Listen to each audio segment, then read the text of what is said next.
Bienvenue dans l'esprit de Jung. Il y a des moments où tu t'épuises à essayer, à vouloir plaire, à chercher des réponses, à contrôler ce qui t'échappe. Et plus tu insistes, plus les choses se ferment. Tu as cette sensation que plus tu t'impliques, plus la vie résiste, comme si tout fonctionnait à l'envers. Carl Jung disait que ce n'est pas en forçant que l'on trouve la paix, mais en laissant tomber ce qui ne nous appartient pas. Car souvent ce qui nous fait souffrir, ce n'est pas la réalité. C'est notre attachement à la façon dont elle devrait être. Ce n'est pas ce qui est, mais ce que l'on attend encore désespérément. Quand tu arrêtes de t'en faire, ce n'est pas que tu abandonnes. C'est que tu comprends enfin la différence entre agir et s'acharner. Tu comprends que l'énergie que tu mets à vouloir tout maîtriser te coupe de l'essentiel, ton calme intérieur. Et c'est là que commence la vraie bascule, quand tu cesses de courir derrière ceux qui ne te voient pas. Quand tu relâches cette peur de perdre, cette obsession d'être à la hauteur, quand tu renonces à forcer ce qui ne veut pas s'ouvrir, tu fais alors un pas vers quelque chose de plus vaste, une confiance qui ne dépend plus des résultats, une foi silencieuse en toi et en la vie. Ce détachement n'est pas de l'indifférence, c'est une maturité, c'est l'intelligence, de l'âme qui a compris que certaines choses ne peuvent être changées, mais que notre regard, lui, peut toujours se transformer. Et parfois, c'est ce simple changement de regard qui fait enfin tourner les choses dans le bon sens. Derrière le besoin de tout contrôler, il y a souvent une peur profonde. Peur de ne pas être assez, peur de perdre ce que l'on croit avoir gagné, peur de se retrouver seul face à soi-même. Alors on planifie, on anticipe, on surveille. Mais cette vigilance constante finit par étouffer ce que la vie a de plus spontané. Carl Jung observait que plus l'ego veut tenir les rênes, plus l'âme se contracte. Car l'âme, elle, ne vit pas dans le calcul. Elle respire dans le lâcher-prise, dans cette capacité à faire confiance même quand tout semble flou, dans cet abandon subtil où l'on accepte que l'inconnu est sa propre sagesse. Plus tu veux que ça marche, moins ça marche.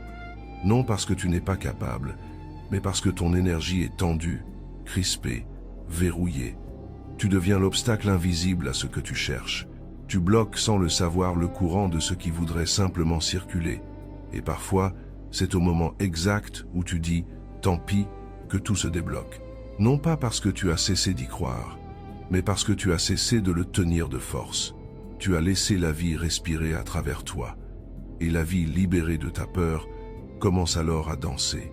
Ce que Jung nous enseigne ici, c'est que le vrai pouvoir ne vient pas de la maîtrise absolue, mais de l'alignement. Quand tu fais ta part sans t'accrocher aux résultats, quand tu marches sans t'enliser dans la projection, quand tu offres sans exiger, ce qui doit rester viendra, ce qui doit partir s'en ira, et plus tu fais la paix avec cette vérité, plus tu verras que le monde autour de toi commence mystérieusement à coopérer. Non parce que tu forces, mais parce que tu rayonnes une paix qui attire ce qui te ressemble. Chaque pensée répétée crée un sillon dans ton esprit, et chaque émotion que tu alimentes devient une vibration que tu émets, même sans parler. Quand tu t'inquiètes sans cesse, tu n'envoies pas seulement une information à ton cerveau. Tu nourris un champ énergétique autour de toi, un champ fait de tension, de doute, d'instabilité. Carl Jung aurait dit que ce que tu refuses de voir en toi se manifeste à l'extérieur, sous forme de circonstances. Plus tu vibres l'attente anxieuse, plus la vie t'envoie des réponses, qui prolongent cette vibration, non pas comme une punition, mais comme un miroir. L'inquiétude chronique est une prière que tu fais au manque. Tu demandes inconsciemment que rien ne se passe bien, parce que tu t'y prépares. Tu deviens ton propre prophète de malheur. Et le pire, c'est que tu crois que c'est de la prudence. Tu crois te protéger, alors que tu t'empoisonnes. Quand tu arrêtes de t'en faire, tu changes le message. Tu ne dis plus « je n'y crois pas ». Tu dis « je me fais confiance ».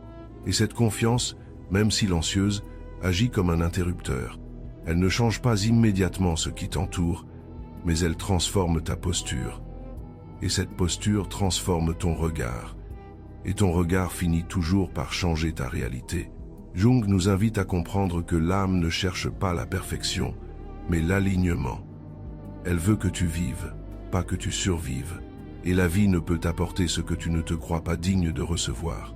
Alors commence par respirer, par relâcher les mâchoires, les épaules, les attentes. Ne fais plus de ton inquiétude un mode de vie. Fais de ta paix un choix, même fragile. Et tu verras, sans comprendre exactement pourquoi, que les choses commenceront à mieux fonctionner.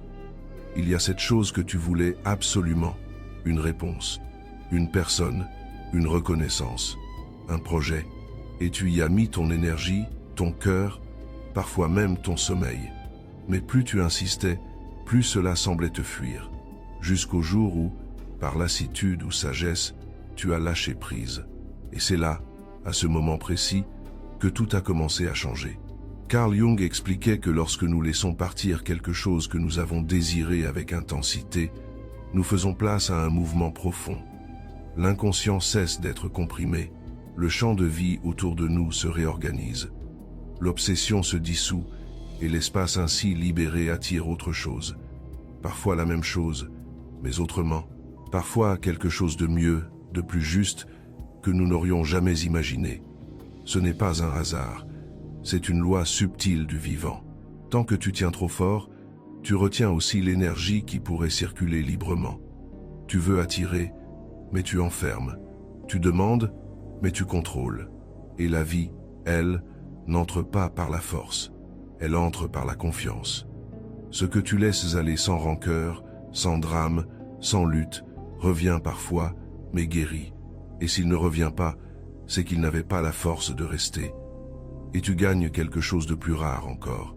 La paix Jung dirait que dans chaque renoncement lucide, il y a un acte de puissance. Non pas parce qu'on ne veut plus, mais parce qu'on ne dépend plus.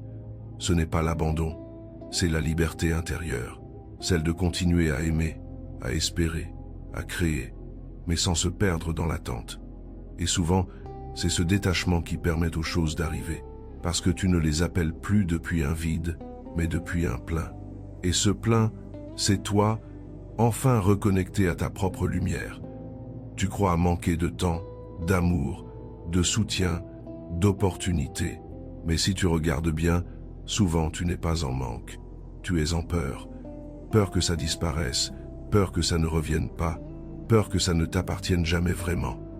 Et cette peur colore tout ce que tu vis, même ce que tu reçois. Car Jung disait que l'inconscient ne fait pas la différence entre ce que l'on imagine avec intensité et ce que l'on vit réellement. Ainsi, lorsque tu vibres la peur de perdre, tu envoies un message puissant. Je ne suis pas prêt à recevoir. Tu te contractes, tu t'agites, tu observes chaque signe avec anxiété et tu empêches ce qui pourrait simplement venir. La peur du manque te pousse à vouloir tout sécuriser. Tu veux être certain que l'autre t'aime. Tu veux garantir que ton projet fonctionne. Tu veux que rien ne t'échappe. Et c'est dans cette volonté de figer que tu perds le mouvement naturel de la vie. Tu passes à côté du miracle présent, occupé à surveiller l'avenir. Mais quand tu arrêtes de t'en faire, tu invites une autre forme de richesse. Une richesse plus subtile, plus stable, celle de te sentir déjà complet. Non pas parce que tu possèdes tout, mais parce que tu ne te définis plus par ce qui te manque. C'est un basculement intérieur. Tu ne m'en dis plus. Tu accueilles. Tu ne contrôles plus. Tu accompagnes. Et tu commences à remarquer que même ce que tu n'attendais plus commence à se manifester. Jung aurait dit que ce n'est pas la réalité qui doit changer. C'est ton état intérieur. Et parfois, changer ton état, c'est simplement cesser d'avoir peur. Ou plutôt, cesser de nourrir cette peur comme une vérité. Elle est là, bien sûr, mais elle n'est pas toi, et elle ne commande plus ta route. Et quand tu vis cela, même un petit pas en avant devient une victoire silencieuse. Une preuve que tu n'as jamais vraiment manqué de rien, sauf peu, être de confiance en ta propre lumière. Tant que tu vis pour répondre aux attentes, tu ne vis pas vraiment. Tu ajustes ta voix, tes gestes, tes décisions à ce que les autres attendent de toi. Tu te déformes sans t'en rendre compte. Et un jour, tu te regardes et tu ne te reconnais. Plus Sung Carl Jung voyait dans cette dynamique une perte du soi profond. Il disait que l'individuation, ce processus par lequel on devient pleinement soi, passe par une rupture avec le besoin de plaire à tout prix. Non pas pour devenir dur ou distant, mais pour devenir vrai. Car plus tu essaies de te conformer, plus tu t'éloignes de ton centre. Tu entres dans une fatigue invisible, une lassitude de l'âme. Ce n'est pas que les autres t'oppressent. C'est que tu as cessé de t'écouter. Tu veux être aimé, compris, reconnu, et tu oublies que la première personne à t'accorder cela, c'est toi. Arrêter de t'en faire, ce n'est pas devenir insensible. C'est cesser de croire que ton bonheur dépend de la validation extérieure. C'est faire la paix avec le fait que tu ne seras jamais assez pour certains et que ce n'est pas grave. Parce que tu ne vis pas pour combler leur manque. Tu vis pour honorer ton chemin. Et quand tu assumes cela, quelque chose de rare se passe. Tu attires des relations plus vraies, des situations plus justes, des réponses plus alignées. Parce que tu émets enfin une fréquence qui ne demande rien, mais qui rayonne tout. Ce qui est en paix attire ce qui est en paix. Ce qui est entier appelle ce qui respecte l'intégrité. Ce qui ne se cache plus devient un phare. Et les phares n'ont pas besoin de courir après les bateaux. Ils éclairent. Et ceux qui naviguent dans le noir les trouvent naturellement. C'est ce que tu deviens quand tu cesses de t'en faire. Un être libre, qui ne supplie plus d'être accepté, mais qui inspire simplement par la tranquillité d'être soi. Tu as sans doute déjà remarqué ce paradoxe étrange. Plus tu veux quelque chose avec intensité, plus cela semble te fuir. Plus tu t'attaches à un résultat, à une personne, à une réponse, plus l'univers semble se refermer autour de toi. Et tu te demandes, pourquoi est-ce que rien ne marche alors que j'y mets tout mon cœur? Carl Jung aurait répondu que ce n'est pas ton cœur le problème, c'est ta crispation intérieure. Ce besoin brûlant, presque douloureux de posséder ce que tu désires, car à travers ce besoin, ce n'est pas l'amour qui s'exprime, c'est la peur. Et la peur, même déguisée en passion, reste une énergie de contraction. Ce que tu veux trop fort, tu l'enfermes. Tu l'enlaces si fort qu'il n'a plus la place de respirer. Tu crois attirer, mais tu repousses. Tu crois retenir, mais tu fatigues. Et parfois, ce n'est pas la vie qui te dit non, c'est ton propre excès d'attente qui bloque la fluidité naturelle de l'expérience. Quand tu arrêtes de t'en faire, tu relâches cette tension, tu ouvres un espace, tu acceptes que ce qui doit venir viendra. Non pas parce que tu le mérites, mais parce que tu es prêt à l'accueillir sans peur. Et dans cet espace, l'inattendu entre, le miracle se glisse. Ce que tu poursuivais s'arrête, enfin, et se retourne vers toi. Le détachement ne tue pas le désir, il le purifie, il le rend plus doux, plus sage, plus vivant. Ce n'est pas que tu ne veux plus, c'est que tu ne t'agrippes plus. Tu transformes ton vouloir en ouverture. Et cette ouverture attire ce qui te correspond vraiment. Ce que tu aimes sincèrement, tu n'as pas besoin de le forcer. Tu lui fais confiance. Et parfois, c'est cette confiance silencieuse qui fait que tout commence enfin à fonctionner. On passe souvent sa vie à attendre que les choses changent. On espère un signe, un tournant, une transformation extérieure qui viendrait tout remettre à sa place. Mais ce que Carl Jung nous a appris, c'est que le véritable changement commence à l'intérieur. Ce n'est pas le monde qui se transforme, c'est la manière dont tu l'habites. Quand tu arrêtes de t'en faire, ce n'est pas le chaos autour de toi qui disparaît. C'est ton lien à ce chaos qui se modifie. Tu n'es plus aspiré par chaque peur, chaque incertitude, chaque silence.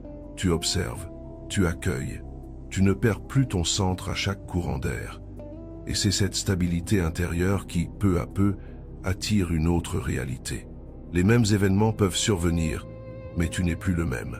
Tu ne réagis plus de la même manière. Tu réponds au lieu de réagir. Tu choisis au lieu de subir. Et ton énergie, plus calme, plus claire, devient magnétique. Jung nous rappelait que l'univers répond à ce que nous sommes, pas à ce que nous disons vouloir. Et ce que tu es à chaque instant se traduit par ta vibration, ton état intérieur, ta posture silencieuse face à la vie. Alors quand tu t'alignes, même sans mots, même sans action visible, tu envoies un message différent. Tu ne mendis plus, tu invites. Tu ne luttes plus, tu accompagnes. Tu ne crains plus, tu ouvres. Et ce que tu attires n'est plus un reflet de ton manque, mais une résonance de ton apaisement. Ce ne sont pas les circonstances qui deviennent miraculeuses. C'est toi qui deviens capable de les traverser avec grâce. Et dans cette grâce, la vie commence à coopérer d'une manière presque magique, parce que la paix intérieure n'est pas un luxe. C'est une fréquence, et cette fréquence transforme ce que tu vis sans que tu aies besoin de tout comprendre. Il y a en toi une rivière qui sait déjà où elle doit aller, mais parfois, tu construis des barrages sans t'en rendre compte. Tu veux aller plus vite, tu veux que l'eau suive un autre tracé, tu veux diriger le courant avec ta volonté, et plus tu forces, plus tu t'éloignes de la source. Carl Jung disait que la nature profonde de l'âme est mouvement. Elle sait où aller, elle sait comment. Ce n'est pas ton rôle de tout contrôler. C'est ton rôle de ressentir, de suivre le flux, de repérer les résistances intérieures et de les relâcher, une par une. Quand tu arrêtes de t'en faire, tu retires la main du volant que tu n'avais jamais réellement tenu. Tu redeviens fluide, tu permets. Et ce simple geste crée une brèche. Ce qui semblait bloqué commence à se délier. Ce qui paraissait confus s'éclaire sans effort. Parfois, la seule chose que tu dois faire, c'est arrêter de pousser, arrêter de te justifier, arrêter de faire semblant d'avoir compris et simplement te rendre disponible. Car la vie n'a pas besoin que tu sois parfait, elle a besoin que tu sois vrai. L'eau n'a pas peur du détour, elle ne se précipite pas, elle ne proteste pas contre les obstacles, elle les entoure, elle les transforme, elle trouve toujours un passage. Et plus tu ressembles à l'eau, plus tu cesses de te battre contre la vie. Jung nous inviterait à devenir comme cette rivière, à honorer le rythme, à faire confiance au parcours, à cesser de croire que l'on est perdu quand on est simplement en train d'apprendre à flotter. Et un jour, sans prévenir, tu te rendras compte que tout fonctionne, non pas parce que tu as tout calculé, mais parce que tu as appris à t'accorder au courant. Et dans ce courant, tu redeviens vivant. Tu as passé tant de temps à vouloir que tout s'aligne autour de toi, que les autres changent, que les situations se calment, que la vie soit plus douce. Mais Carl Jung aurait murmuré cette vérité simple. C'est en toi que tout commence. Lorsque tu fais la paix avec tes doutes, ils cessent de t'empoisonner. Lorsque tu accueilles tes blessures, elles cessent de diriger ta vie en secret. Lorsque tu arrêtes de t'en faire, ce n'est pas le monde extérieur qui devient miraculeux, c'est ton regard qui devient un libérateur. Et ce regard, une fois transformé, éclaire tout ce qu'il touche. Tu n'attends plus que les choses changent pour respirer. Tu respires. Et parce que tu respires, les choses changent. Tu ne cherches plus à impressionner. Tu te respectes. Tu n'exiges plus d'être compris. Tu t'écoutes. Tu ne cours plus après des réponses. Tu deviens l'espace où les réponses se révèlent. Et dans cette posture silencieuse, le monde commence à répondre autrement. Jung savait que ce que tu projettes à l'extérieur n'est qu'un reflet de ton état intérieur. Alors si tu veux que tout commence à fonctionner, commence par toi, pas en te forçant, pas en t'accusant, mais en te retrouvant, doucement, profondément, authentiquement. Ce n'est pas une solution magique. C'est un changement de direction, une renaissance, une décision intime de ne plus être esclave de la peur, du manque, de la tension. C'est choisir d'exister depuis un lieu plus stable, plus vaste, plus vrai. Et depuis ce lieu, tu verras. Ce que tu pensais perdu te retrouve. Ce que tu croyais bloqué se débloque. Ce que tu voulais forcer vient à toi, sans bruit, sans lutte, sans condition. Parce que tu ne l'exiges plus, tu l'incarnes. Et tout commence enfin à fonctionner.